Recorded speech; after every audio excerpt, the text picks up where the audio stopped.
Assalamualaikum warahmatullahi wabarakatuh. Perkenalkan, nama saya Sri Haryanti Anugrah, NIM di dalam 1191083.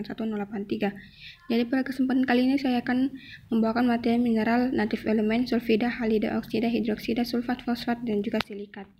Yang pertama kita masuk ke mineral.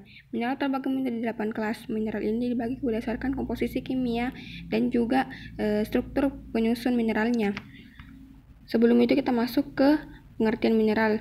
Menurut E.J. Berry dan B. Mason tahun 1959, mineral adalah suatu benda padat yang homogen, terdapat di alam, terbentuk secara anorganik, mempunyai komposisi kimia pada batas-batas tertentu, dan mempunyai atom-atom yang tersusun teratur. Sifat fisik mineral. Sifat fisik mineral ini merupakan sifat yang digunakan untuk mendeskripsikan mineral agar kita dapat membedakan mineral satu dengan mineral yang lain. Sifat fisik terbagi menjadi 10. Yang pertama itu warna. Mineral adalah warna yang kita tangkap dengan mata bila mana mineral tersebut terkena sinar. Kemudian ada kilap. Kilap merupakan sifat optis dari mineral yang rapat hubungannya dengan refleksi dan juga refraksi. Kilap sebagai hasil pembentulan cahaya dari permukaan mineral. Kemudian ada cerat atau gores. Cerat ini dibedakan dari dua mineral yang warnanya sama kan tetapi warna ceratnya berbeda. Kemudian belahan yang dimaksud di sini adalah bila mana mineral ketika kita pukul dia tidak hancur tapi terbelah-belah melalui bidang-bidang belahnya. Kemudian ada pecahan. Bila tidak membelah secara teratur maka mineral akan pecah dengan arah yang tidak teratur. Kemudian ada kekerasan. Kekerasan mineral diperlukan untuk mendapatkan perbandingan kekerasan mineral satu dengan mineral yang lain dengan cara mengadakan saling gores antar mineral. Kemudian sifat dalam atau tetanitas.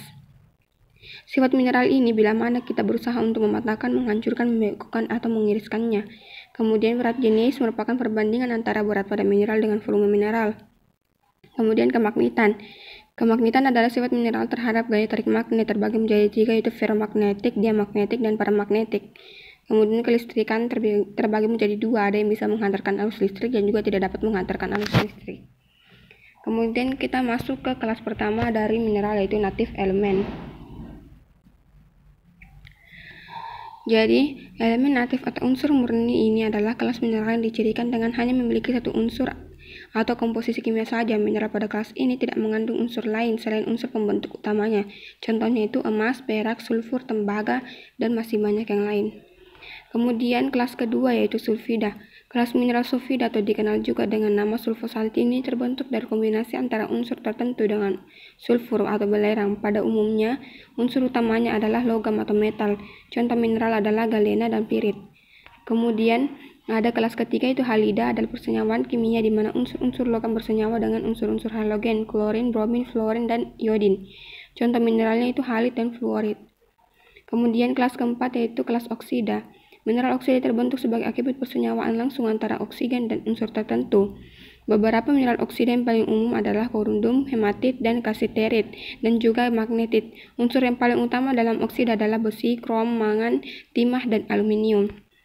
Kemudian kelas hidroksida. Seperti mineral oksida, mineral hidroksida terbentuk akibat pencampuran atau persenyawaan unsur-unsur tertentu dengan hidroksida. Reaksi pembentukannya dapat juga terkait dengan pengikatan dengan air. Sama seperti oksida, pada mineral hidroksida unsur utamanya adalah logam. Beberapa contohnya yaitu manganit, boksit, dan juga limonit. Kemudian yaitu kelas sulfat. Kelas sulfat terdiri dari anion sulfat. Mineral sulfat adalah kombinasi logam dengan anion sulfat tersebut. Pembentukan mineral sulfat biasanya terjadi pada daerah evaporitik atau penguapan yang tinggi kadar airnya. Kemudian perlahan-lahan menguap sehingga formasi sulfat dan halida berinteraksi. Contoh mineralnya yaitu gipsum.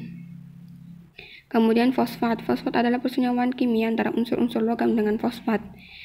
Contoh mineral dari fosfat itu lazulit, monasit, dan juga apetit.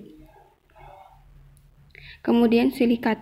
Silikat adalah persenyawaan kimia antara unsur-unsur logam dengan salah satu dari SiO tetrahedron SiO4 4-min tunggal atau berantai. Silikat adalah golongan mineral yang paling besar dan sangat berlimpah keberadaannya. Dalam hal ini silikat adalah unsur pokok penyusun batuan beku dan batuan metamorf. Dan juga silikat ini merupakan penyusun kerak bumi sebesar 90%. Contoh mineralnya yaitu silimanit. Terima kasih karena telah mendengarkan paparan saya. Semoga bermanfaat. Lebih dan kurangnya mohon dimaafkan. Wabillahi taufiq wal hidayah. Assalamualaikum warahmatullahi wabarakatuh.